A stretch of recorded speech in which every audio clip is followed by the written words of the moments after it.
It happened in 2022 when I was hunting for some extra cash and decided to download DoorDash to see if it was worth it. I got approved pretty quickly and everything was set up, but then I just let it sit there. For almost 3 weeks, I kept telling myself I'd start tomorrow and never did. Then one night, after getting home from work, I wasn't tired at all, just restless and bored. I figured there was no better moment to finally give it a shot. The first few deliveries were a little awkward as I learned how everything worked, but nothing went wrong. Everything was smooth. After that, I started feeling comfortable. It was surprisingly easy. About 3 hours into the night, just after midnight, an order came through that immediately stood out. The estimated tip was insane, somewhere around $30 or $40. That was basically what I'd made the entire night up to that point. I didn't hesitate for even a second. I tapped accept right away. The order was from the only 24-hour McDonald's in town. That McDonald's sat right along the highway that led out of the city and straight into what I always thought of as absolute nowhere. And once I grabbed the food, I realized that was exactly where the delivery was sending me. I hadn't even been driving for 2 minutes when my phone rang. It was the customer. He sounded a bit older than me, maybe in his 30s, and his tone was sharp, like he was already irritated. He asked me to confirm the delivery address. Still driving, a little confused, I read the address exactly as it showed in the app. As soon as I finished saying it, the line went quiet. The guy on the other end didn't respond at all. I was just about to ask if the address I read was correct, but before I could say anything else, he hung up. No goodbye. Nothing. It struck me as strange. He sounded irritated and unfriendly, yet he was offering an unusually large tip, almost like he was trying to overcompensate or hide something. I tried to brush it off. Maybe he was just paying extra so I'd be careful with the order, even though that still felt like way too much. Either way, I kept driving. The GPS said I was about 15 minutes away, but it felt much longer because the road was taking me straight out of town. Every so often I'd pass a small, scattered neighborhood, but most of what I saw was empty farmland and the occasional lone house sitting far back from the road.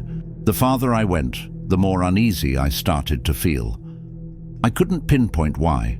Maybe it was the unfamiliar area, the thick fog swallowing the road, or that short, awkward phone call. But something about this delivery felt off in a way the others hadn't. That feeling only got worse when I turned off the highway and onto a dirt driveway.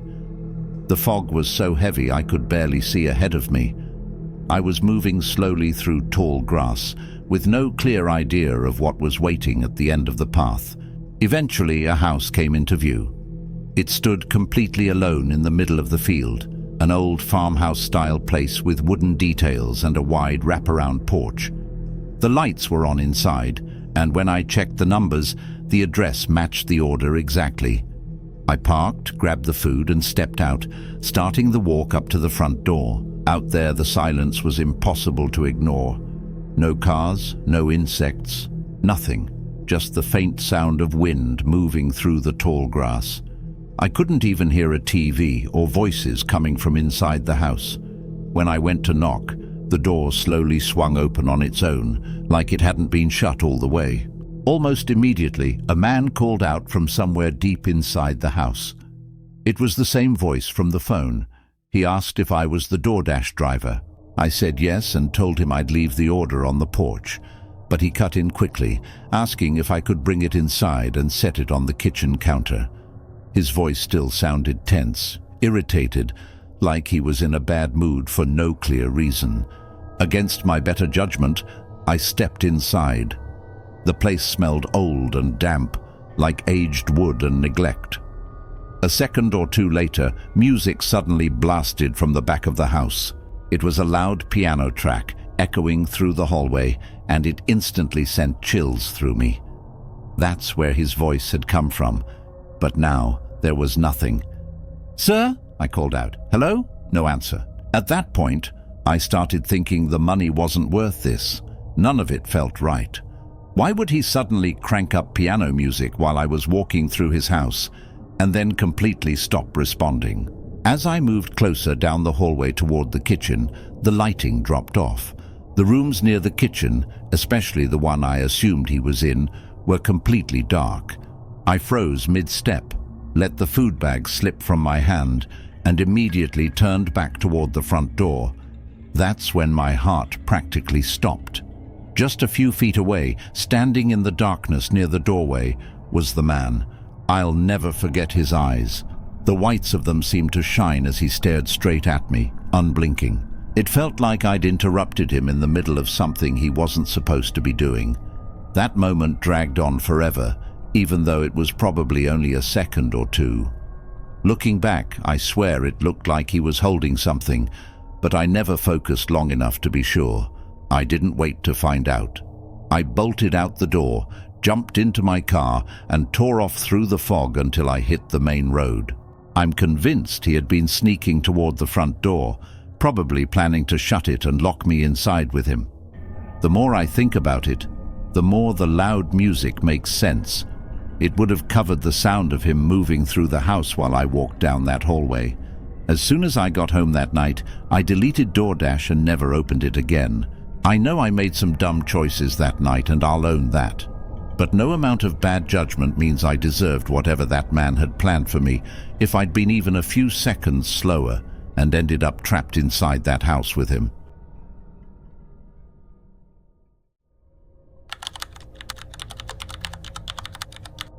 I was 28 years old and living by myself in a small city after being laid off from the job I'd held for years. That job was the entire reason I'd moved there in the first place, so losing it hit hard. It felt like the ground had been pulled out from under me. I had no clear idea what I wanted to do next with my life. While I tried to figure that out, I decided to take whatever work I could find just to stay busy. After a few weeks of searching, I landed a job at a small roadside motel on the outskirts of town. I went through a couple days of basic training, but this story takes place on my very first night working the front desk completely on my own. The motel sat right off the highway, nearly half an hour from the city. There was nothing else around for miles. The only neighboring building was an old, abandoned restaurant right next door. For the first few hours of my shift, things were quiet. A couple of guests stopped in. I checked them into their rooms, and that was it. Most of the people who came through looked the same, exhausted travelers just looking for a place to sleep. But one woman immediately caught my attention. She looked worn down too, but unlike the others, she kept nervously glancing behind her and seemed desperate to get a room as fast as possible. I didn't think too much of the woman at first. Our interaction barely lasted a minute before she took her key and headed to her room. After that, things went completely quiet. I was alone behind the front desk, just sitting there and staring out through the glass doors at the dark, empty stretch of highway. Hardly any cars passed by at all, so I figured the rest of the shift would drag by slowly. That is, until a man suddenly walked through the front door. I hadn't seen a vehicle pull into the parking lot, so I assumed he must have been someone who had already checked in earlier, before my shift started. That assumption didn't last long. He asked about room prices and whether we had any vacancies, which told me right away he wasn't a guest yet.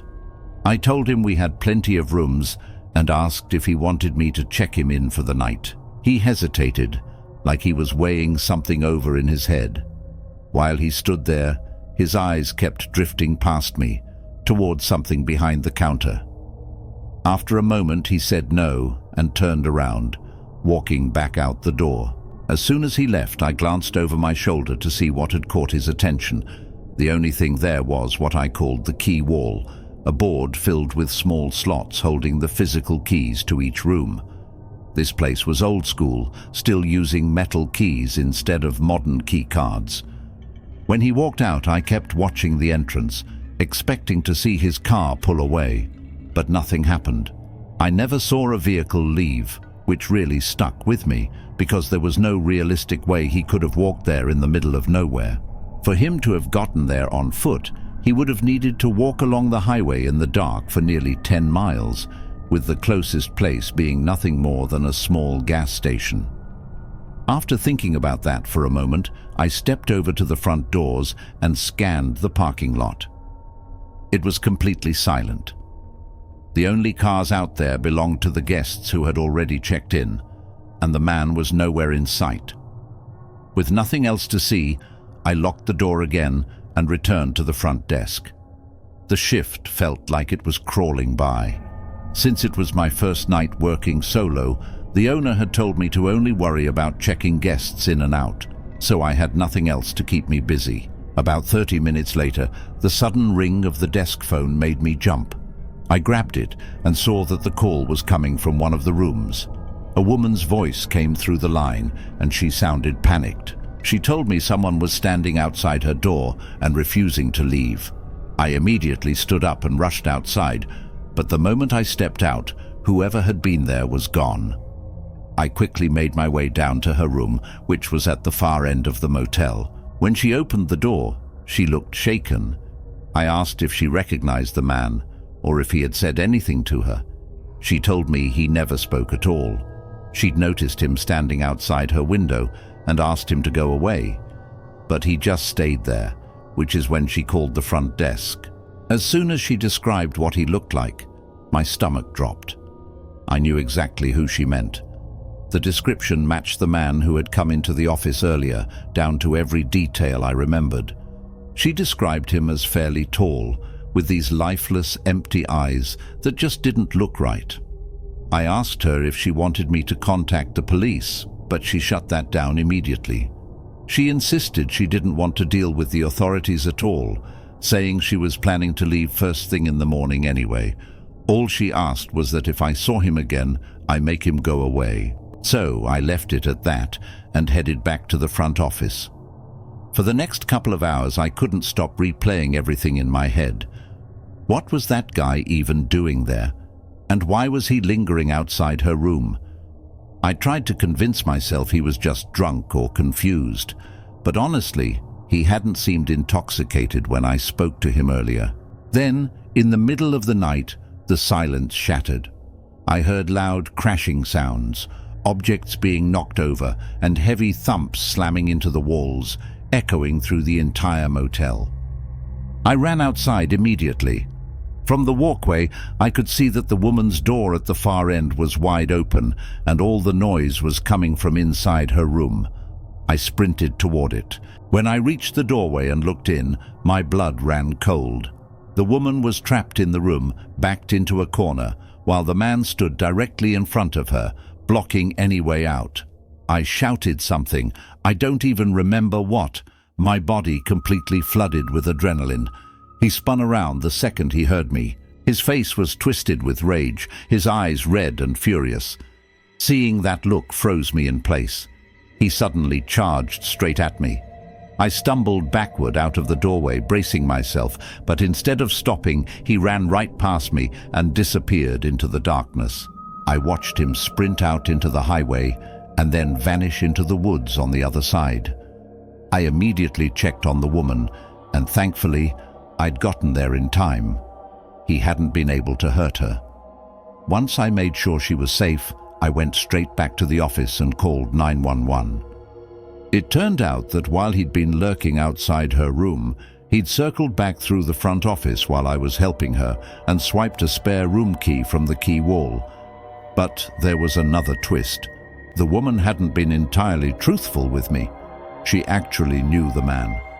He was her ex-husband, and she was hiding out at the motel to get away from him. That explained why she'd been so nervous and jumpy. She told me he had a history of violent outbursts and could be dangerously unstable.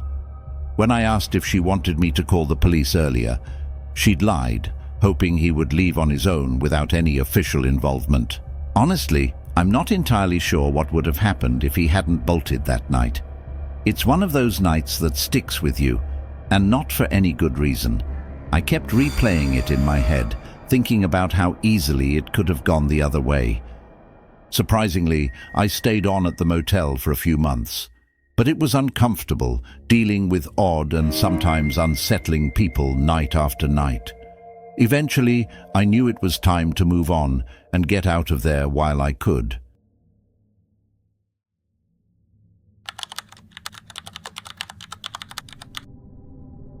My name's Maxine. I was 23 at the time and had just moved to a new town to be closer to my parents. I didn't want to live right in the city where they were, so I picked a smaller town about an hour north. Honestly, I didn't know much about the place before moving, but my parents said towns near the city were usually safe, and the apartment prices here were really reasonable. Before this move, I'd been hopping between jobs, never really finding one that felt right. Once I got settled in my new apartment, I immediately started scouring for job openings. My savings were pretty low, so I didn't have the luxury of being picky. One of the first listings I came across was for a small local grocery store. It wasn't part of a chain, at least I'd never heard of it, so I think it was run by a single family. I had some grocery store experience from high school, so I figured it could work in my favor and applied. To my surprise, I got a call within a few hours from a man named John. I wasn't expecting such a fast response, but after a few simple questions, he basically said I was hired. No in-person interview needed. I'll admit, during that phone call, John felt off. I couldn't exactly put my finger on it. Something about the way he spoke just gave me an uneasy feeling. There was one catch with the job, though. They were only hiring for a night shift stocking position. I'd never worked nights before, and I wasn't sure how I'd handle it. But in this small town, job options were limited, so I decided to give it a shot. My first shift was just 3 days after that call. I made sure to bring all the necessary paperwork, then left my apartment around 9:30 p.m. The store had closed to customers at 9, so when I arrived, the parking lot was completely empty and most of the lights were off. I walked up to the front entrance, and there was John, standing right by the doors, watching me approach and opening them as if to personally welcome me in. John was tall, probably around 6'2", and broad, not thin at all. He had a buzz cut and a thick beard. To start the night, he led me all the way to the back office to take care of the paperwork. As we walked through the store, I couldn't help but notice it felt a little off. The aisles were dusty, the shelves looked worn, and the whole place had this aged, neglected vibe. Not at all like the grocery stores I was used to. I tried to brush it off, thinking maybe this was just how small-town stores were. Once we reached the office, John went over the paperwork while making small talk, but some of his questions struck me as unusual. He asked about my move to the town at first, which seemed normal enough, but then he started asking if I lived alone, who had brought me there, and if anyone was planning to pick me up later. I answered politely but kept my responses vague. Something about it just didn't sit right. The strangest part was his smile. He kept this unnaturally wide grin plastered on his face the entire time, which clashed with his otherwise imposing appearance. It made the whole conversation feel wrong in a subtle, uncomfortable way. Finally, after I set my bag and things down in the office, we got started. He showed me to an aisle stocked with boxes that needed shelving, then left me to it. The work itself was simple enough, so I dove in. The first hour passed without anything worth mentioning, but it didn't take long for me to realize something important.